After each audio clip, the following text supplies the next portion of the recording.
Sunnykutty Abraham മുതിർന്ന മാധ്യമപ്രവർത്തകനും രാഷ്ട്രീയ നിരീക്ഷകനുമായ Shri Sunnykutty Abraham നമ്മോടൊപ്പം ടെലിഫോൺ ലൈൻ ചേരുകയാണ്. സാർ, ഇപ്പോൾ കെ.സി. വേണുഗോപാലിന്റെ പ്രതികരണം കാണുകയായിരുന്നു. അദ്ദേഹം ഇന്നില്ല പ്രഖ്യാപനം, മാധ്യമ സൃഷ്ടിയാണ്, നേതൃമാറ്റം എന്നൊക്കെ പറയുന്നു. പക്ഷേ അങ്ങനെയല്ല, കൃത്യമായി ദീപാദാസ് മുൻഷി തന്നെ ഇക്കാര്യം ഹൈക്കമാൻഡിൽ സമ്മർദ്ദം ചെലുത്തുന്നു, നേതൃമാറ്റം വേണം കേരളത്തിൽ എന്ന കാര്യത്തിൽ എന്നാണ് നമ്മൾ മനസ്സിലാക്കാൻ കഴിയുന്നത്. ഇന്നലെ ഇപ്പോൾ പൊട്ടിത്തെറിക്കുന്ന രീതിയിലുള്ള ശരീരഭാഷയും പ്രതികരണവും ഒക്കെയാണ് കെ സുധാകരനെ കണ്ടതെങ്കിൽ ഇന്ന് അദ്ദേഹം മൗനം അവലംബിക്കുകയാണ് കൂടുതലും. പക്ഷേ എ കെ ആന്റണി ഉൾപ്പെടെയുള്ള നേതാക്കളുമായി കൂടിക്കാഴ്ച നടത്തുന്നുമുണ്ട്. എന്താണ് താങ്കൾക്ക് കിട്ടുന്ന വിവരങ്ങൾ? ഞാൻ പറഞ്ഞല്ലോ, നമുക്കിപ്പോ ഹൈക്കമാൻഡ് എന്താ തീരുമാനിക്കുന്നത്, എപ്പോഴാണ് ഇത് അനൗൺസ് ചെയ്യുക, അങ്ങനെ ഒരു തീരുമാനം എടുത്തിട്ടുണ്ടോ, പകരം ആരാണ്, ഇതൊന്നും നമുക്കറിഞ്ഞുകൂടാ. എനിക്ക് തോന്നുന്നു കേരളത്തില് അതറിയാവുന്ന ഒരു നേതാവ് കെ.സി. വേണുഗോപാൽ മാത്രമായിരിക്കും. മറ്റാർക്കെങ്കിലും അതിനെക്കുറിച്ചൊരു കൃത്യമായ ധാരണയുണ്ടോ എന്ന് എനിക്ക് സംശയമുണ്ട്. അല്ലെങ്കിൽ 2-3 പേര്, തലപ്പത്തുള്ള 3-4 പേര്, അവരത് പുറത്തേക്ക് പറയണമെന്നില്ല. കെ.സി. വേണുഗോപാൽ, ഞാൻ അദ്ദേഹത്തിന്റെ പ്രതികരണം കേട്ടില്ല. പിന്നെ താങ്കൾ പറഞ്ഞത് മനസ്സിലാക്കുന്നത് ഇന്നില്ല, ചിലപ്പോൾ നാളെ ഉണ്ടാകുമായിരിക്കും. അത് അങ്ങനെ ഒരു ചർച്ച വന്നു, ഇന്ന് പുതിയ പ്രസിഡന്റ് പ്രഖ്യാപിക്കും എന്നുള്ളത് വന്നു, അതുകൊണ്ടാവാം ഒരു പക്ഷേ, എന്താണെന്ന് അറിയത്തില്ല. പക്ഷേ ഇന്നില്ല എന്നേ കെ.സി. വേണുഗോപാൽ പറഞ്ഞുള്ളൂ. നേതൃമാറ്റമേ ഇല്ല എന്നാണോ ചോദിച്ചപ്പോൾ അദ്ദേഹം അതിന് കൃത്യമായി മറുപടിയും പറഞ്ഞിട്ടില്ല കേട്ടോ. അതാ പറഞ്ഞത്, ഇന്നുണ്ടാവില്ല.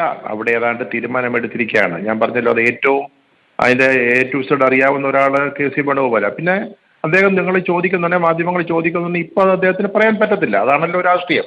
അല്ല, എല്ലാം അങ്ങോട്ട് അറിയാവുന്ന എല്ലാം തുറന്ന് പറയാൻ പറ്റില്ല, അതായിരിക്കാം. പക്ഷേ ഇപ്പൊ ഇവിടെ നമ്മൾ ഒത്തിരി ചർച്ച ചെയ്തു, അദ്ദേഹത്തെ മാറ്റണോ മാറ്റണ്ടയോ, ആരാണെന്നൊക്കെ ഉള്ളതൊക്കെ ചർച്ച ചെയ്തു. ഇപ്പൊ ഇവിടെ പ്രതിസ്ഥാനത്ത് നിൽക്കുന്നതെന്ന് പറയുന്നത് ഹൈക്കമാൻഡാണ്.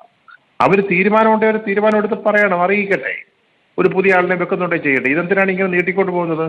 ഈ കഴിഞ്ഞ ശനിയാഴ്ച ഏതാണ്ട് ഈ തീരുമാനമായതാണെന്നാണ് ഞാൻ മനസ്സിലാക്കുന്നത്. അല്ല, അതിനു മുമ്പ് തന്നെ ശനിയാഴ്ച അത് പ്രഖ്യാപിച്ചിരുന്നെങ്കിൽ എന്തായിരുന്നു കുഴപ്പം? ഇന്നലത്തെ ഡിസ്കഷൻസും ഇന്നലത്തെ ശ്രീ സുധാകരന്റെ പ്രസ്താവനയും അദ്ദേഹത്തിന്റെ ശരീരഭാഷയൊന്നും ചർച്ചയാവില്ലായിരുന്നല്ലോ.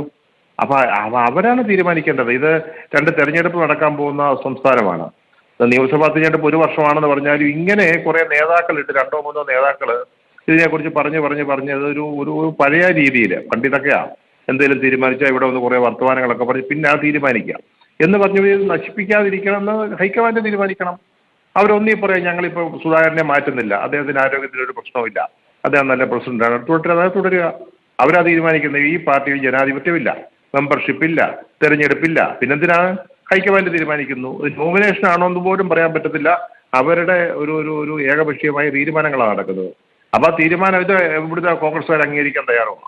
അപ്പൊ അങ്ങനെയുള്ള പിന്നെ സമയത്ത് ചെയ്തുകൂടെ? എന്തായാലും ഒരു വിഭാഗം നേതാക്കൾ ഇപ്പോൾ ഈ അനിശ്ചിതത്വം നീക്കൂ, ഒരു തീരുമാനത്തിൽ എത്തും എന്ന് പറഞ്ഞുകൊണ്ട് രംഗത്തെത്തി. ഇപ്പോൾ യൂത്ത് കോൺഗ്രസ് ഒക്കെ തന്നെ പരസ്യമായി, യൂത്ത് കോൺഗ്രസ് നേതാക്കളൊക്കെ അത്തരം പ്രതികരണങ്ങളിലേക്കും എത്തിയിരിക്കുകയാണ്. താങ്കൾ പറഞ്ഞതുപോലെ ഇത് വൈകിപ്പിക്കുന്നത് എന്തിനാണ് എന്നതാണ്.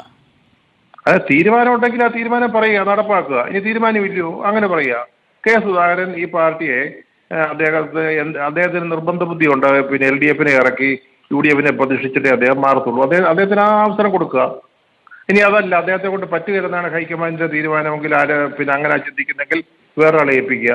എന്തിനാണ് ഇട്ടുകൊണ്ട് ഇങ്ങനെ ഇട്ട് വലിച്ചു നീട്ടിക്കൊണ്ട് പോകുന്നത്? വിലയിരുത്തൽ എന്താണ്? ഇപ്പോൾ കെ സുധാകരനെ മാറ്റിയത് കൊണ്ട് ഒരു വലിയ രീതിയിലുള്ള ഒരു റിഫ്റ്റ്, അല്ലെങ്കിൽ മലബാറിലൊക്കെ തന്നെ ഒരു വലിയ പൊട്ടിത്തെറിയിലേക്ക് അല്ലെങ്കിൽ അങ്ങനെയൊക്കെ കാര്യങ്ങൾ പോകുമെന്ന് കരുതുന്നുണ്ടോ? ഒന്നും സംഭവിക്കത്തില്ല. കെ സുധാകരൻ മാറിയാ കെ സുധാകരൻ മാറി. അത് കഴിഞ്ഞിട്ട് വേറൊരാൾ AO BO XO YO വരും, അദ്ദേഹം KPC പ്രസിഡന്റായിട്ട് ഇരിക്കും. അത് ഈ വരുന്ന ആളൊരു നല്ല KPC പ്രസിഡന്റ് ആവും നമുക്കറിയാൻ പറ്റത്തില്ല. നമ്മൾ ചിലപ്പോൾ പ്രതീക്ഷിക്കുന്നത് വളരെ നന്നാവില്ല എന്ന് പറയുന്ന ആൾ ചിലപ്പോൾ അത്ഭുതങ്ങൾ സൃഷ്ടിച്ചെന്ന് വരാം. ചിലർക്ക് ആ കിട്ടുന്ന അവസരങ്ങൾ നന്നായിട്ട് ഉപയോഗിച്ചെന്ന് വരാം. അതൊന്നും നമുക്കിപ്പോൾ പറയാൻ പറ്റത്തില്ല. ഇതിന്റെ പേരിൽ ഈ പാർട്ടിക്ക് അതിനോട് ആരോഗ്യമില്ല. അത് ആദ്യം മനസ്സിലാക്കണം. KPC പ്രസിഡന്റ് പേരിൽ ഒരു റിപ്റ്റോ അല്ലെങ്കിൽ അഭിപ്രായ വ്യത്യാസമോ സംഘർഷം ഉണ്ടായാൽ ഈ പാർട്ടിക്ക് ആരോഗ്യമില്ല, ഒട്ടും ആരോഗ്യമില്ല. അത് അവർ മനസ്സിലാക്കണം. ഇവരെല്ലാവരും ധരിച്ചു വെച്ചിരിക്കുന്ന അടുത്ത് തെരഞ്ഞെടുപ്പ് നടന്നതുകൊണ്ടേ ജയിച്ച് UDF അധികാരത്തിൽ വരുമെന്നോ? അങ്ങനൊന്നുമില്ല. അതിനെ UDF-നെ ശക്തിപ്പെടുത്തി മുന്നോട്ട് പോകാൻ പറ്റുന്ന ഒരു പ്രസിഡന്റ് വന്നേ പറ്റുള്ളൂ, ഒരു സംവിധാനം ഉണ്ടായേ പറ്റുള്ളൂ. അല്ല, ഇപ്പോഴത്തെ സാഹചര്യത്തിലൊന്നും ചുമ്മാതെ കയറി ജയിക്കാമെന്നൊന്നും വിചാരിക്കുന്ന വെറും ദിവാസ്വപ്നമാണ്. അതെല്ലാവർക്കും അറിയാം. അതുകൊണ്ട് ഒന്നും സംഭവിക്കാൻ പോകുന്നില്ല. ഇന്നലെ സുധാകരൻ ഈ ചെയ്തത് ഒരു എന്താ പറയുക, ഒരു സമ്മർദ്ദ തന്ത്രം എന്നതിനപ്പുറത്ത് ഒരു കാര്യവുമില്ല. അല്ലെങ്കിൽ അദ്ദേഹത്തിന്റെ അടുത്ത് ഒരു ഫെയർവെൽ പോലാണ് പിന്നെ KICC പ്രസിഡന്റും അതുപോലെ തന്നെ രാഹുൽ ഗാന്ധിയൊക്കെ സംസാരിച്ചു വിട്ട് അദ്ദേഹത്തിന് അറിയാം what is going to happen എന്നുള്ളത്. അദ്ദേഹം പിന്നെ ഒരു അവസാനത്തിൽ ഒരു നമ്പർ ഇട്ട് നോക്കുന്നു, അത്ര തന്നെ. അത് AICC ഒരു തീരുമാനം പറഞ്ഞ ഹൈക്കമാൻഡ് പറഞ്ഞാൽ അതങ്ങ് നടക്കും. That's all. അതാണ്. വളരെ നന്ദി ശ്രീ സണ്ണിക്കുട്ടി എബ്രഹാം.